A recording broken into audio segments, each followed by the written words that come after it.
This evening we have a special treat for us. We have a speaker. His name is Brandon Edwards. He is in Wichita Falls, Texas tonight, where he lives. And our lesson tonight is on the blessings and curses of modern social media. And he's actually an expert on this. I don't know anybody that does a better job with Facebook and Twitter and making videos and other things. Brandon is very capable with this, and I thought it was pretty cool to do that by way of showing it on the screen. If you are a technically savvy person, you don't need to be told what to do with the Twitter handle that's there. You can actually tweet him during the lesson, and he will answer your questions or whatever. And if you have email on your phone, which most of us do, you can actually email a question or a comment to him during class. And yeah, he's got enough set up that he can see all that while he's speaking as well. And so anyway, he's going to do that if anybody has an interest in that. Yeah, like I said, Brandon Edwards, he's a great youth minister, a great speaker, and I'm thankful to call him a friend. And he and his wife have 2 small kids, and just a special guy. And I don't want to take any more of his time than is necessary. So I'm sure you're in for a special treat. Dane's got it set up, so he's our technical guy.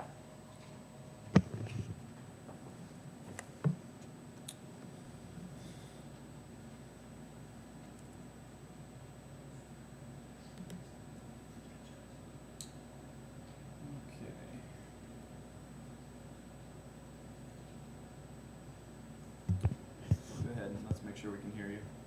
All right, can you hear me okay?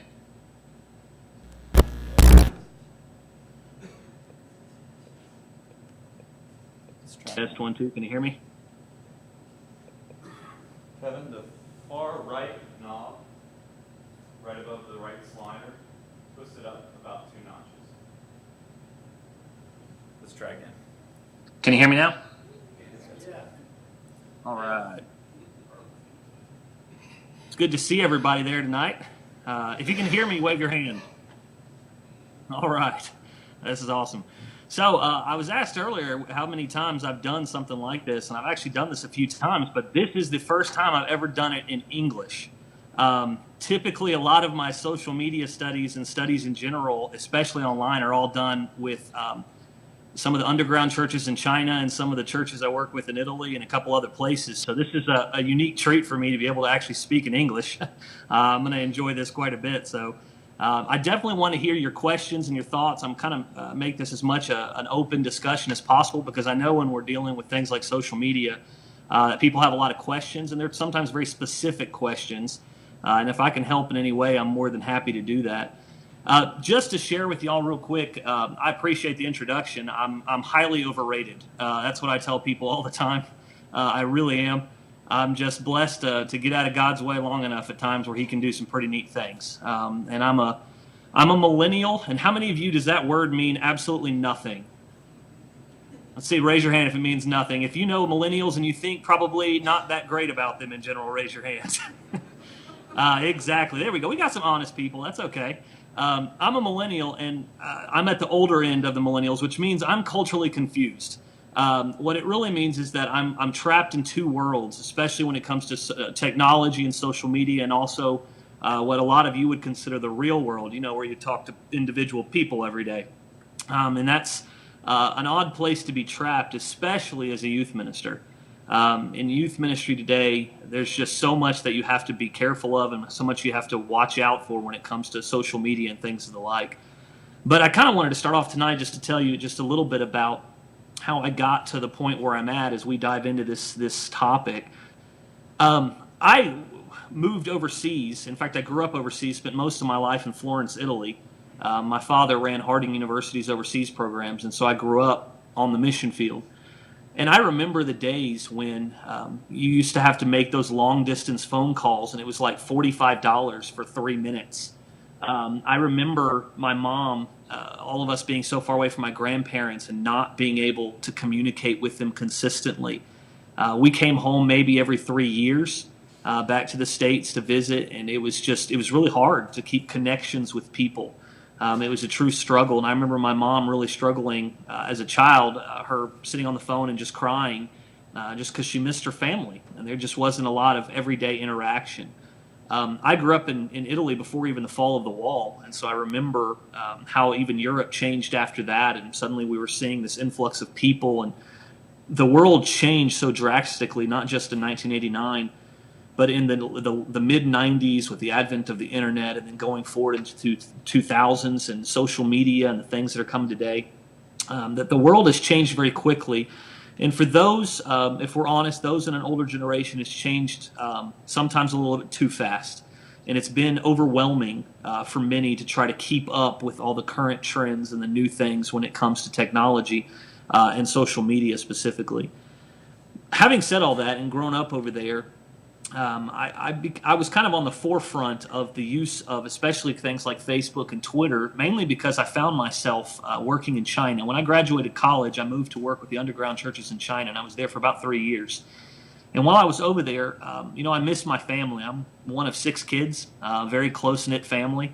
And I missed my family, and there was this new thing called Facebook that came out.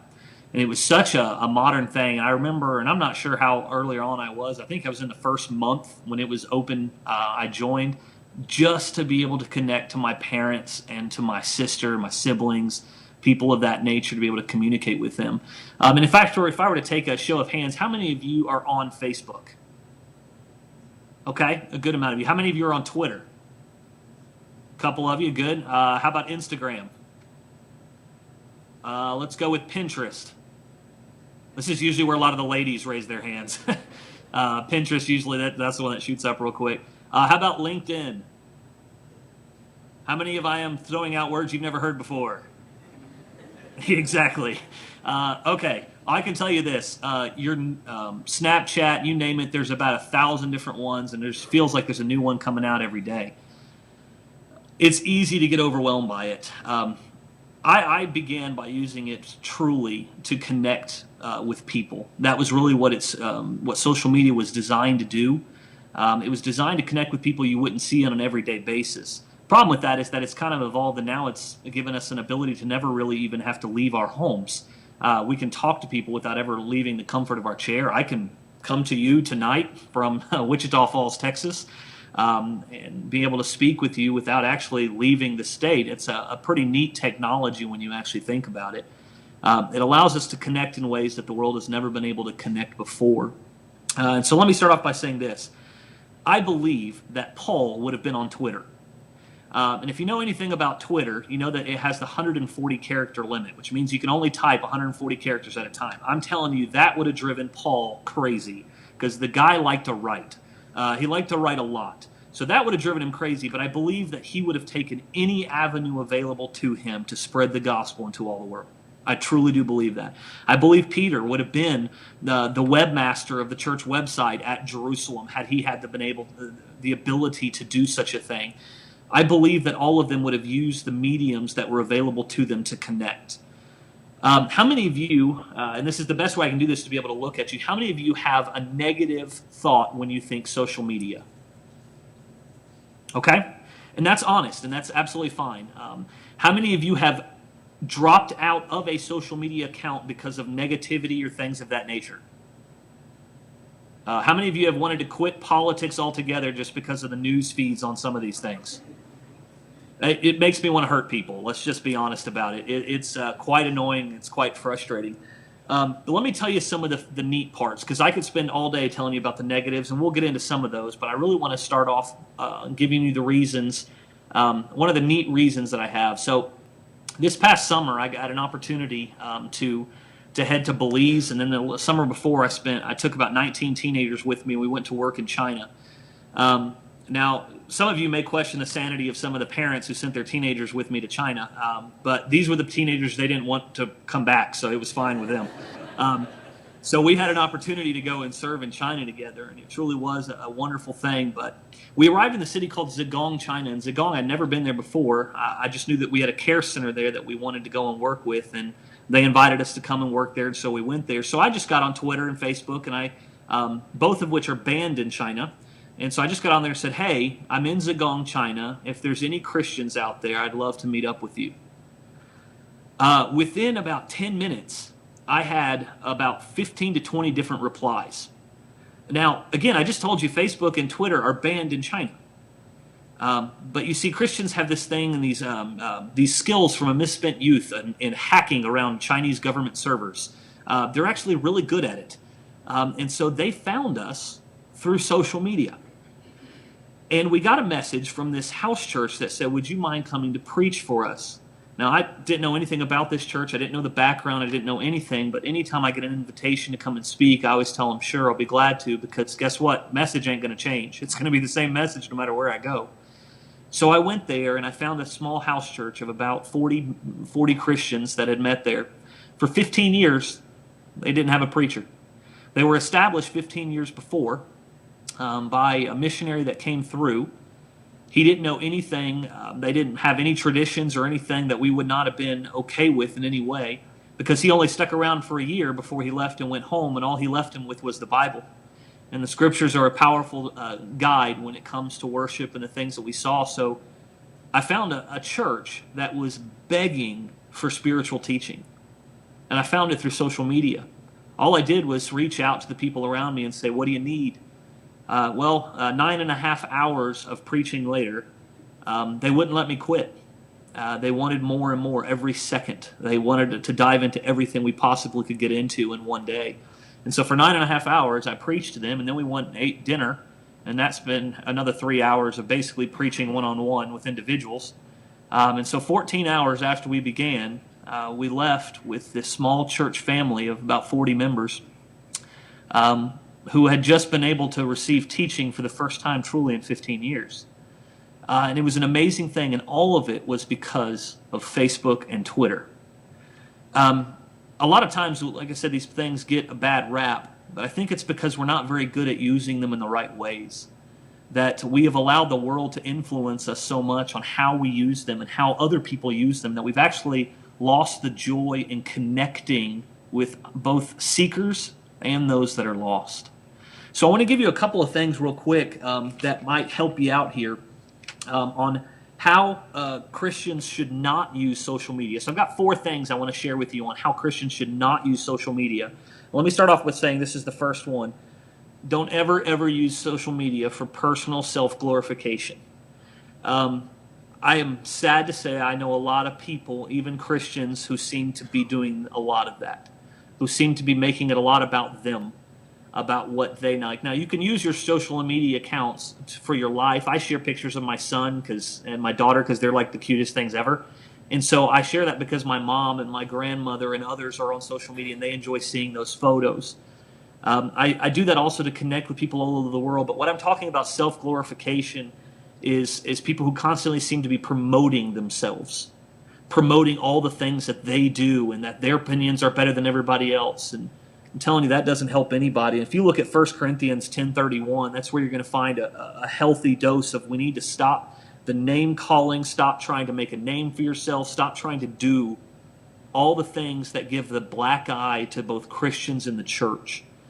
And I'll tell you where I've seen a lot of this recently has been people who post Christian things a lot on Facebook, and then they also get into ridiculous arguments about politics consistently. You end up with a lot of black eyes. You're allowed to have opinions, that's fine, but always remember who you represent on a bigger scale. I have a lot of, it's weird to use the word followers, friends, followers, whatever on Facebook. If I were to add up all my social media accounts, outside of China, about 10 to 20,000 people that follow the things that I write and the things that I put out there. But none of that is about me, and that's what I remind myself consistently. Social media is not about us, it's about God, and that's the way that I've always viewed to use it, is trying to show what a Christian life is supposed to be to a world that does not understand it, that does not see it. And it's important that we show that in the right ways. So that's the first one, is for personal self-glorification. The second one I kind of hinted at is name calling. We have gotten really bad at this. The name calling that happens even within the brotherhood on social media. Has anybody seen this firsthand? It's bad now. Somebody will post an article. Somebody will spend a lot of time writing an article, and instantly we'll have 5 or 6 brothers disowning them because they disagree with the point about whether or not Christians served in the military in the 2nd century. I mean, it's just ridiculous stuff in general that really has no place online. We have to remember that the lost are always watching. They're always watching. And we have to be careful not to become people who constantly become name callers and the rest. It doesn't matter if you think it's private. It'll get out. It'll get out without a doubt. It always does. The third thing is, anybody here know when I say the word trolls, do you know what I mean by trolls? A couple of y'all do. Here's the line. Don't feed the trolls. If you don't know what a troll is basically the people that seem to exist purely to annoy everyone. Anybody have those on social media? Okay, I'm just going to say this. If you don't have them, it may be you. I'm just throwing that out there, okay? It just may actually be you. Trolls are typically people we have to be very careful of. And here's the thing. Here's the line. Don't feed the trolls. Just ignore them. There's no point in debating people who have no interest in truth. Just zero. You know who these people are. You don't have to block them. In fact, I don't block them. I want them to see the Christian things and the things that we're posting. But anytime they post something, I either delete it or just ignore it. I don't engage with people who are actively about trying to cause problems. That's never a good thing. The fourth one is this, and I kind of hinted at this earlier, is don't, and this is my kind of begging you, I guess, is don't get off social media because of all the negativity. And here's why I'll share this. I'm really glad that Jesus didn't have the same mentality when it came to the world. Yes, Jesus pulled away at times to spend time in prayer, but he did so that he could go into the world and and be a light in a dark world. God sent us all. In fact, the church is a sent people. From the very beginning, God gave us creation. The heavens declare the glories of God, the psalmist says. And you see God sent kings, and God sent prophets, and God sent angels, and God sent his son. But God also sent the church. And the reality is that people need to see what the Christian life is all about. More than ever in our United States, our culture is changing, and it's changing drastically.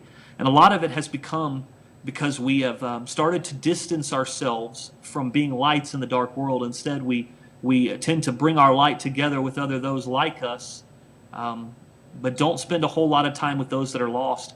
And all of us, yes, the negativity can affect you.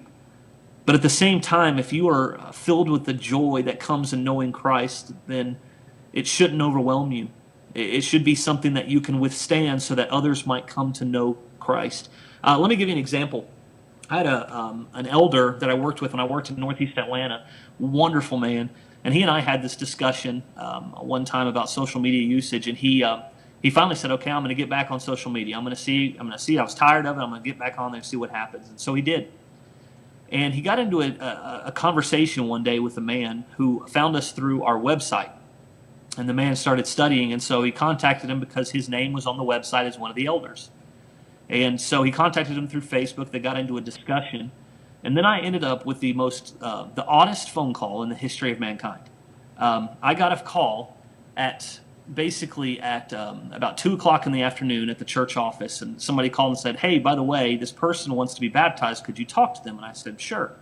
And so I called him. I talked to him on the phone for a few minutes. And he said, "Well, I'd like to be baptized." And I said, "Okay, that's wonderful. We're here." He said, "I've been studying with this elder." And I said, "That's wonderful. I know that man well. He's a great man." And he said, "Well, a small problem." And I said, "What's the problem?" He said, "Well, I'm paraplegic." And I said, "Well, that's not a problem. We can figure out something with that." And then he said, "Well, you don't understand. I'm also over 500 pounds." And I went, "Okay, that's a little different." So I called a couple of my teenagers who are all football players.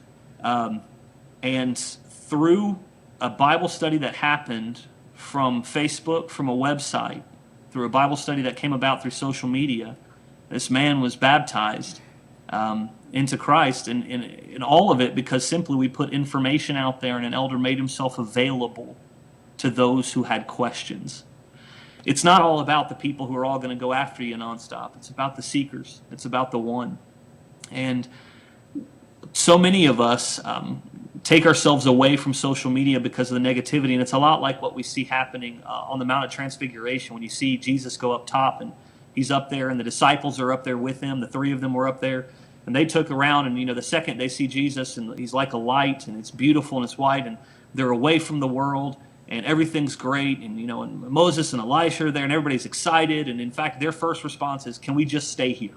They wanted to build, let's build something, let's stay here. But Jesus' response is basically this: no, there's work to do. We have to go back down off the mountain. That Christians are meant to be in the world so that the world can come to know Jesus, so that the world can come to know his church, the bride of Christ. And if we keep taking ourselves out of the world, and especially out of social media, I'm not sure really what the difference is between us and, say, even the Amish, who pulled themselves kind of out from culture and society in general, to a point where now they're just a group that we look at from a distance and go, that's interesting. But nobody really has much interaction with them from that standpoint. So those are kind of the things I'd like to encourage you, the reasons why it's important to stay on social media. Outside of that, I have 3 reasons to really to be on. Matthew 28, 18 through 20, that we see. It's simple. To make God known. That's why I believe everybody should be on social media through Twitter, Instagram, whatever it is. You don't have to have all of them. You can pick just one of them, and that's absolutely fine. But be a light. The world needs more Christians engaging the lost where they are. We cannot keep waiting for them to show up in our buildings. God didn't say, hey, go sit in a building and wait for people to show up. He said, go into all the world and make disciples of all nations. The beauty is nowadays is that you can do that a lot of times just through your phone, through wherever you are, that you can reach out to a lost and dying world. I heard that you guys are doing something like the 12 questions. Is that correct? Yeah, we've kind of using that. Okay. Well, I don't know. Rising off of you a little bit. Okay. Well, one of the things we did in Dallas was a thing called 12 Questions Dallas that worked out really well for us. We took questions from our community, and then we ended up live streaming it on a 4-night event for our community to see. Well, those videos have now been seen over 1 million times. And we've had over 300 baptisms in India for our 12 Questions Dallas event. So obviously geography is not everybody's strong suit, but having 300 baptisms of people who have come to know Christ because of a social media usage, a technology usage, it's amazing that we can go into all the world sometimes without even leaving our phones, our church buildings and the rest, that we can do that. But it should always be in addition to, not instead of. How many of you still believe door knocking works? Anybody still believe it? No? Awesome. Wow, look at all there's a couple. That's okay. It's all right. You can like door knocking. Either that or you guys just got finished with door knocking and y'all are really tired from it. It's one of the two. Door knocking, works in different contexts. Social media should never take the place of personal one-on-one evangelism. Never. But it should and can be done in addition to. That's really the point I'm trying to make with that. And it gives us the ability to connect with the lost. If y'all were to be honest with yourselves, would y'all say that predominantly most of your friends are members of the church, or do you actually have relationships with people who are lost? If I were to ask you, how many of you would say you have more relationships with the lost than you do the saved? Raise your hand. That's wonderful. Because we're never going to reach him if we don't befriend them first, if we don't have relationships with them first. It's that old saying, they're never going to know how much, never going to care how much you know until they know how much you care. I think that's where it starts. And some of that can be through engaging through their lives with social media along the way. It's funny, as we've been sitting here, I've gotten a couple of messages, 3 of which are from churches in China, saying, hey, we see you're live streaming somewhere. Can I join in? I had to tell them no. I said, not right now. I'm speaking in English. So it's not going to help them much. But it's interesting to me how social media usage has changed in the past few years, and how churches are slowly starting to get a little bit more on the ball with it. You guys are kind of an example of this. This is the second time y'all been able to do this. Y'all had a missionary, I think, before who Skyped in or FaceTime in. Yes? Awesome. This is yes, this is no. All I can see is just like this group.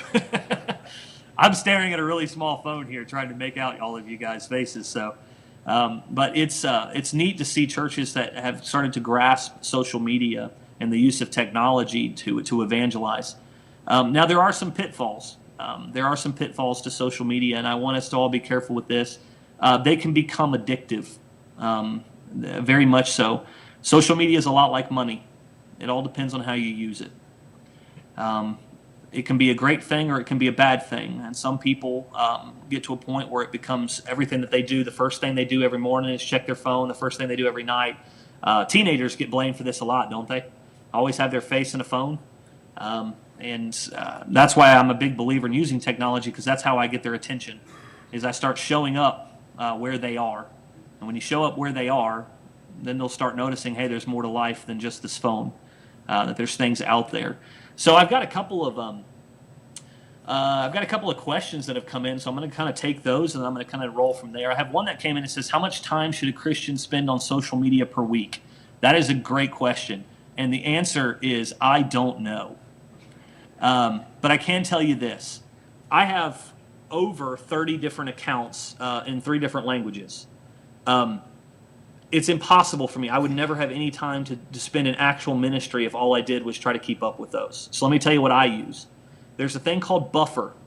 And Buffer is a program that's it's a yearly subscription or a monthly subscription. It's not that much money, that allows me to schedule all of my social media posts. So I can go in and actually schedule like all of our church posts, like upcoming events, activities, things of that nature. So I spend 1 hour a week on social media just setting up everything for the next week. And then going forward, what I typically do during the day, as I get notifications from people or people write questions or ask for prayers or things of that nature, I'll engage those when they're ministry related. But otherwise, I try to ignore what's happening around me. I try not to get caught up in everybody else. Like on Twitter, I have this guy, he's an atheist, but his Twitter handle is Satan. He's very subtle in what he believes, obviously. Well, he loves to engage with me and always makes random comments and random things all the time. I just don't respond. I don't have time for people like that. Now, I continue to put out what I want to put out, but I don't have time to engage with people who I know are not interested in any ministry-related aspect. I'm still putting the gospel out there. You can tell when somebody's being genuine. You can tell when somebody has a need. Those are the ones I typically try to engage from that standpoint. I had another one that came in that said, all right, let me read this real quick. On average, how many people do you... he basically asked, how many people do I have that follow me internationally? If y'all are on social media, anybody here get a lot of Facebook friend requests from a bunch of people from India and Africa? If you haven't, you will. I probably have 200 to 300 African and Indian preachers of the Churches of Christ that are seeking relationships and education consistently. They want books, they want materials, they always ask for money. Now here's my response always. I will always provide you with lessons, but I will never provide money. I just can't do that because there's too many. But I do try to provide, lesson plans, things that I might have used in the past, things like that, where I share and engage with them and try to help them, support them in those ways. And you'd be surprised how many preachers in there are out there that would give anything for just conversations with you about scriptural things. And I'm talking about every one of you. These are men who have not had the benefit of training or growing up in the church, who are just begging and seeking relationships with Christians so that they can better themselves to better serve their congregations. Typically, a lot of people I know just don't accept these. They, I don't know them, I don't know who they are, so I'm just not going to do anything with it. And so they don't accept the friend request or they don't answer back. I would just encourage you to try to realize that there's people seeking the Word of God. They're seeking more information. And if you have the opportunity, it's a great ministry for retirees, for people who are elders in the church, for ministers and for deacons, and honestly for the everyday member to engage and to encourage those who are seeking God. Because that's really what it comes down to, is are you using social media in the right ways? And the best way you can do that is to use it as an evangelistic tool. This may be a weird question. How many of you am I friends with anybody there on Facebook outside of Clint? Got a couple, believe it or not. Wow. Okay. I have friends with a lot of people, and I have a lot of people who follow me along the way. I am not a perfect example in any way on how to use it all the time, but I try to be. I try to be purposeful in what I post. I try to post encouraging things, not just pictures of my food. That's just annoying after a while, and it makes me hungry, and I get angry at those people. And I do it only when it's something my wife makes, because I want people to know that my wife is awesome, which is true. And it also helps people to realize that you can brag on your wife and your husband in a good way, because they don't see a lot of that positive. They don't see a lot of positive things at all from Christians at times, even when it comes to marriages and others. So I try to engage and just show a lot of our everyday life. So I want to see if there's any more questions that you might have. Y'all can email me or tweet in, or I can hear some of y'all if there's any person who wants to ask any specific question. Hey, Brandon, Uh-huh. I've tried a couple times to email you, it won't work, but my question is, what's the best way for a guy with a Facebook account to start evangelizing through Facebook or Twitter or whatever? Somebody's never done something like that. Okay. Best way I know is to ask open-ended questions that allow for people's doubts. And I can just give you an example. The other day I posted basically just a little question is, what is something that you struggle with? And I just opened that up to people. Now, I didn't get a whole lot of comments on the post, but I got a lot of private messages from people that I got from individuals. And it will start slow. It builds up. When I first started on Facebook, I might get one message a month. Now, probably 40 to 50 messages and 500 to 600 comments or likes a day. Now, I don't take the time for all of those, but if you're starting out, start out with being able to ask honest questions. And when you ask honest questions, be ready to say the words, "I don't know," because they'll ask some tough questions, but learn to always follow it up with, "But we can find out together." Because when you add that, it allows them to join you on a journey of understanding their questions. And I always try to stay positive on Facebook, specifically Facebook and Twitter. Stay positive in the posts that I make. And make sure that if somebody asks a good question, to let them know that's a good question. I'd love to answer that for you. To spend some time with them on that. That make sense? Yeah. All right. Any other questions I can answer for you guys before I kind of wrap this up for y'all? All right. Let me say this real quick. It's easy to make a rule. I work with parents a lot when it comes to teenagers, and it's easy to make a rule and just ban all social media because of all the negative things that can happen with it. It's hard to teach people how to use it correctly. Isaiah 1 and 16 and 17 says, "Stop doing evil, learn to do good." And doing good is hard because it takes thought process, and it takes time, and it takes our effort. And that's what evangelism is, and that's what growth is. So let me encourage parents and those of you out there, don't just shut off all social media, because you'll lose a whole generation that's coming up. A whole generation that is living and dying on social media in a lot of ways. And if we're not there, if the church is not there, they're not going to see the light. For those of you who are older, let me encourage you, we need your wisdom on social media. We really do. The world is in dire need of wisdom. There's a lot of information and knowledge out there, but not a lot of wisdom. And if you don't know how to set a Facebook up or Twitter or any of those things, just look around to your grandchildren and they'll explain it to you. It doesn't matter if they're 4, they'll already know. They've got this covered pretty well. And whatever you do, start slowly, and remember, be positive and look to spread the gospel to the whole world. It's amazing to me the stories I hear every day and the interactions I've had with people because of social media. I engage with people from Italy today alone, from China to Italy to Singapore to Nigeria to Africa, the other parts of Africa.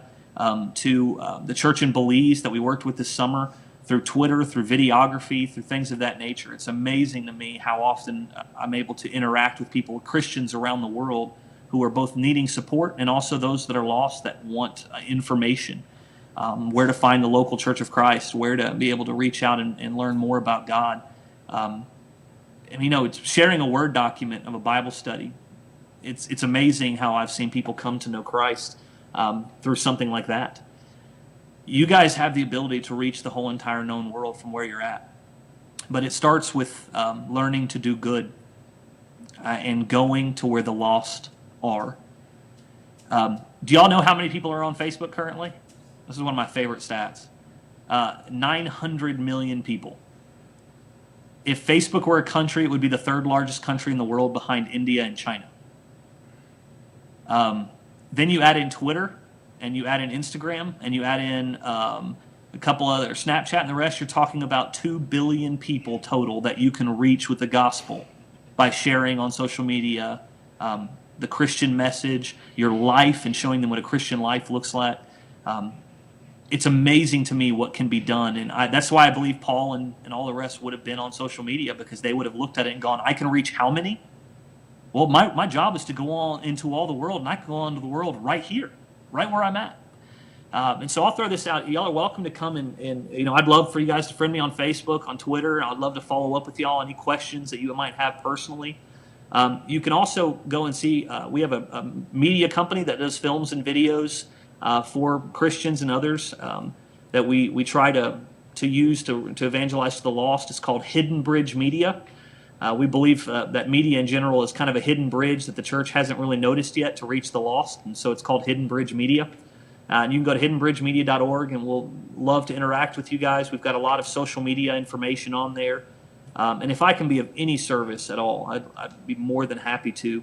And it's been a true pleasure to be able to share with y'all. I hope this has been helpful. I hope this has been something that hopefully social media won't scare you as much, because I hope you'll see it as an opportunity to share the gospel with the lost, and you never know who's going to be in heaven because of something you said today on social media. Thanks, Brandon. I appreciate you guys. Next time we'll do this in person so I can actually hug you guys and tell you how proud I am of all the work y'all are doing in that area. Yeah. Thank you. Appreciate you guys.